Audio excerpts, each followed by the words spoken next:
On the night my sister married into wealth and prestige, she made sure I'd be humiliated in front of everyone.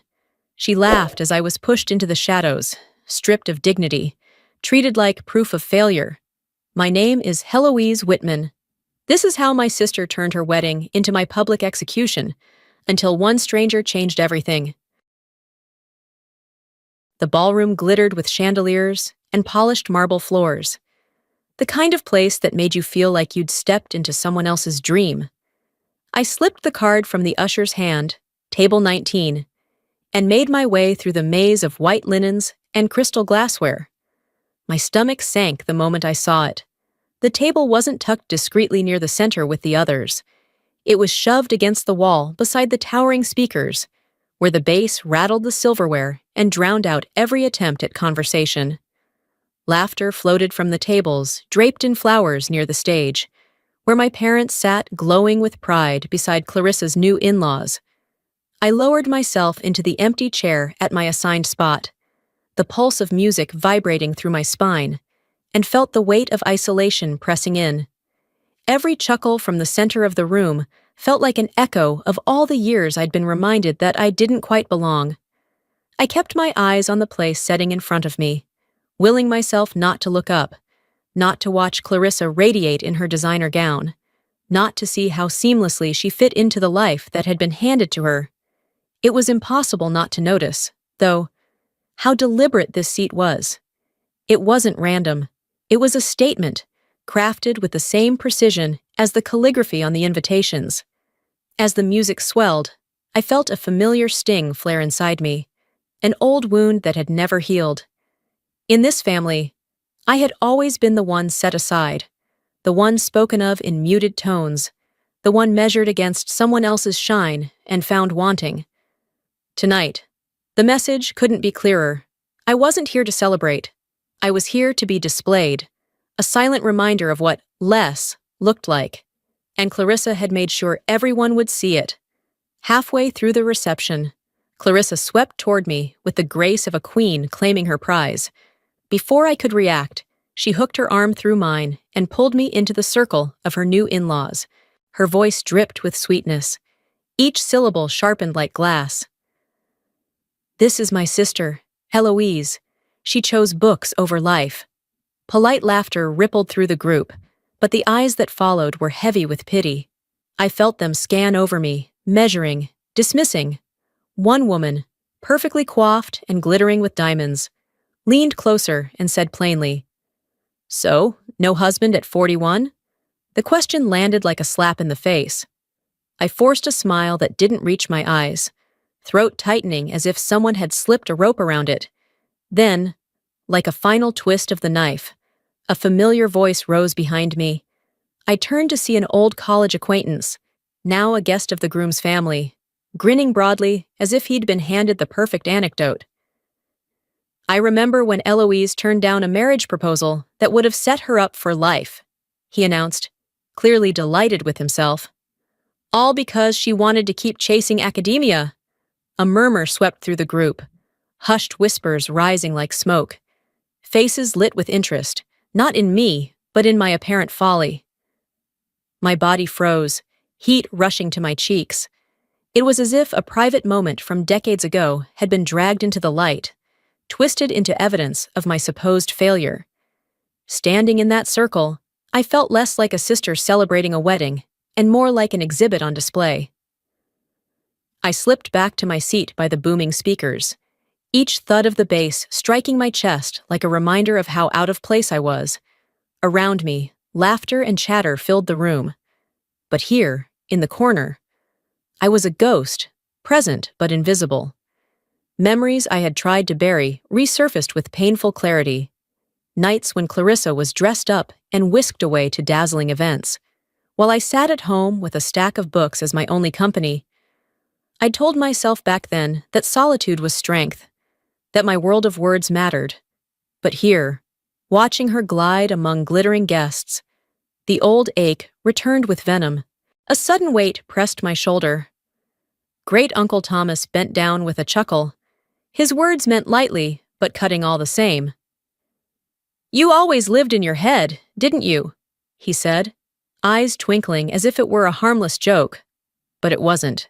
It was a verdict. As I forced a brittle smile, a sharp whisper drifted from behind me. Clarissa, speaking to her maid of honor, her voice low but clear enough to slice through the music. I gave her the perfect seat. Everyone will see the truth. The blood drained from my face. It hadn't been coincidence, not some careless oversight. It was planned, deliberate, a performance choreographed to humiliate me in front of a room full of strangers and kin. And I realized, with a sick twist of my stomach, that the night had only just begun. I sat frozen, my fingers tightening around the strap of my purse. The humiliation burned so deep that leaving felt like the only way to salvage what little dignity I had left. Just as I began to rise, a low voice brushed against my ear, calm yet commanding. "Pretend you're with me." Startled, I turned and found myself staring at a man who looked like he'd stepped out of a different world. Tall, broad-shouldered, with distinguished silver threaded through dark hair. He wore a black tailored suit that caught the light with every movement. His expression was steady, almost mischievous, as he slid into the empty chair beside me without waiting for permission. "Julian Mercer," he said smoothly, offering a hand as though introductions in this corner of exile were the most natural thing in the world. The name landed with weight. I'd heard it before. One of those powerful attorneys whispered about in financial circles. A man who knew how to bend rooms to his favor. And tonight, somehow, he was at my side. He draped his arm casually along the back of my chair, and in an instant, the air shifted. I felt eyes on us, sharp and measuring. Pity evaporated, replaced by curiosity, envy, and intrigue. People leaned closer, conversations faltered. "How long have you two known each other?" a guest asked, eyes bright with hunger for gossip. My mouth opened, but nothing came out. Julian's smile widened, quick and effortless. "Old friends, reconnected tonight." The table erupted with polite laughter, the kind reserved for a well-timed punchline. My cheeks flamed, caught between gratitude and disbelief. I wasn't sure whether to bristle at his audacity or cling to the lifeline he'd just thrown me. For the first time all evening, the story was no longer about my shame. It was about us. We walked together toward the main hall, his hand warm and steady against mine, guiding me into spaces I'd never been invited to occupy. That was when I saw her. Clarissa's perfect bridal smile faltered the moment her gaze landed on us. The sight of Julian's arm circling my back was a detail she couldn't dismiss. "I didn't know you knew Julian," she said sharply. Her voice pitched higher than usual, strained at the edges. Julian didn't flinch. "Some friendships outlast the noise," he replied, his tone smooth, his fingers intertwining with mine, as if to seal the claim. For the first time in years, I caught a flicker of something I had never seen on my sister's face. Doubt. Her eyes narrowed, green sparks of jealousy flashing across them before she recomposed herself. In that moment, the balance tilted. Guests began to take notice. Whispers spread, heads turned. Clarissa, glowing in lace and diamonds, suddenly wasn't the only focal point in the room. Several of Graham's relatives drifted toward us, smiling warmly, asking me questions, nodding appreciatively when Julian praised my research with an authority that sounded utterly genuine. Then came the shift I couldn't ignore. Margaret, Graham's mother, studied me with new eyes. The condescension she'd worn earlier dissolved, replaced by something startling: respect. She reached for my hand, speaking softly about my work, about how admirable it was to follow conviction rather than convenience. Out of the corner of my eye, Clarissa's lips tightened.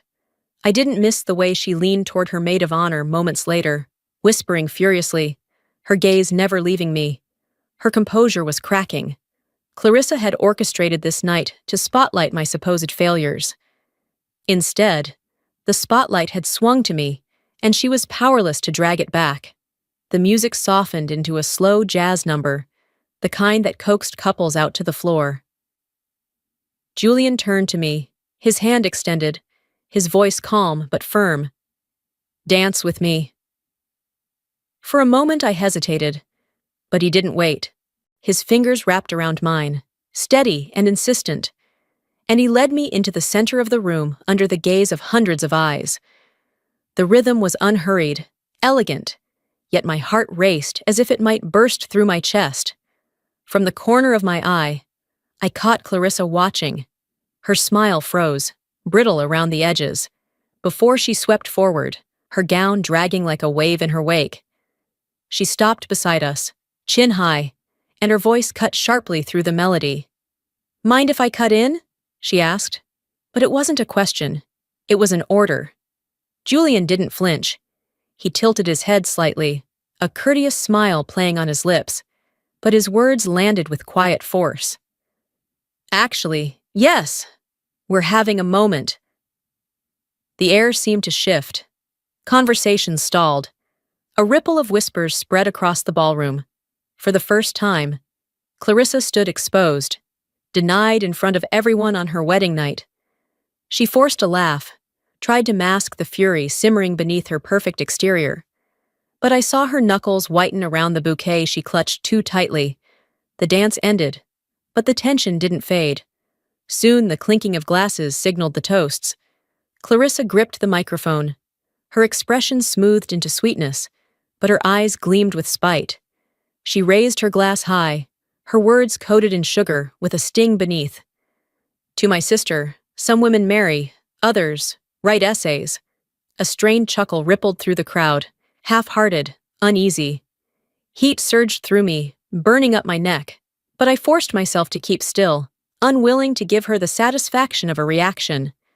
Then Julian rose. He lifted his glass with a confidence that filled the room. To the courage of living authentically, even when others misunderstand. To the strength of choosing one's own path. His voice carried, rich and clear, echoing above the silence that had swallowed the laughter. The guests responded at once. Glasses clinked. Cheers erupted. The applause thundered louder than the band itself. The wave of support drowned out Clarissa's attempt at mockery. Across the room, I caught my parents' eyes. For years, they had nodded approvingly at Clarissa's every word. Now, they sat quiet, their expressions uncertain, their silence louder than anything they might have said. In that pause, I knew something had shifted. Clarissa's smile strained, her grip on the microphone trembling just enough to betray her. She stood alone on the stage, stripped of the control she had clung to. And in that moment, the spotlight slipped from her hands and settled on me. The evening had shifted so completely that I could feel it in the air, the weight of a room that no longer revolved around her, but around me. Clarissa's eyes darted like cornered glass, the brittle smile on her lips breaking apart with every passing second. Then, without warning, she stormed forward, her gown sweeping across the floor as she planted herself in the center of the ballroom. The band faltered, the music stuttering before her voice sliced through the noise. "You all think she's admirable? She isn't." Her words cracked, shrill, pitched higher than the chandeliers overhead. "I put her at that seat so everyone would see she's not as great as she pretends." A gasp rippled through the guests, followed by a silence so heavy it seemed to crush the air. The chandeliers gleamed above, but the room itself dimmed under the weight of her confession. People turned in their chairs, eyes widening, whispers rising like wildfire, disbelief, confusion, judgment. Every head swiveled to Clarissa, and for the first time all night, she stood under a spotlight she could not command. Graham's jaw tightened. He reached for her hand, tugging gently, murmuring something meant to quiet her, but she shook him off. Too far gone. His face darkened, a crease of frustration deepening between his brows. But there was no saving her now. The irony seared through me. In her obsession to diminish me, she had carved open her own image. All the careful smiles, the perfect facade, the orchestrated cruelty, it shattered in a single outburst. The silence that followed was more damning than any jeer. Clarissa had wanted to put me on display as a failure, but instead, she revealed herself, And the room, full of the very people she'd hoped to impress, saw her for exactly what she was. The ballroom had changed. It was subtle at first, a few eyes turning, a few chairs shifting, but then it was undeniable. No one was looking at Clarissa anymore. The bride who had strutted through the evening like she owned every breath in the room was now reduced to background noise, a figure trembling behind her own collapsing mask. The guests, even the ones who had earlier glanced at me with pity, drifted toward my table. Their smiles were warm, their questions genuine. They asked about my work, about the projects I'd been devoting myself to, as though they had always admired it. Julian guided the conversations with a kind of ease that drew people in. He spoke of my research with such conviction that I almost didn't recognize myself in the words. Every compliment felt surreal, not because I craved it, but because I had resigned myself long ago to being overlooked. To hear those same voices now, those who had whispered judgments, turn into voices of praise was a disorienting kind of vindication. I caught sight of Clarissa across the room, her face burning crimson beneath layers of makeup, her lips twisted into a smile too stiff to be convincing, her eyes darting left and right as if searching for rescue. Graham sat beside her, body angled away, one hand rubbing his temple, refusing to meet anyone's gaze. He didn't defend her, didn't even attempt to salvage the wreckage. His distance said everything. Julian leaned closer, his words just for me. She tried to break you. Instead, she broke herself. The truth of it settled in my chest like a balm. I let out a breath I hadn't realized I was holding, and for the first time in years, I felt the weight lift. It wasn't triumph that filled me. It was freedom, the sudden, overwhelming release of no longer needing to fight for space in a family that had never willingly given it. Then came a moment I never could have predicted. My father approached. His steps were measured, hesitant, as though he carried the weight of decades in every movement. When he stopped beside me, I braced myself for silence, for another deflection, for the same indifference I had always known. Instead, he placed his hand gently on my shoulder and said, "I underestimated you, Heloise." The words cracked something open inside me. For so long I had yearned for that acknowledgement, had chased after crumbs of approval that never came. To finally hear it, here, of all places, should have felt like victory. And yet, it didn't. I looked up at him, saw the sincerity in his eyes, and realized it no longer mattered the way it once did. Because I had survived without it. Because I had found my worth in places he could never touch. Because tonight, in front of everyone who had doubted me, I had been seen without needing his permission. I smiled softly. Not for him, but for myself. The past no longer bound me. My father's belated recognition was just an echo against the roar of something much louder, the certainty that I had never been less, and nothing Clarissa could do, not even in her most elaborate schemes, could take that truth away from me again. A year later, I stood behind a lectern beneath the soft lights of a Manhattan bookstore.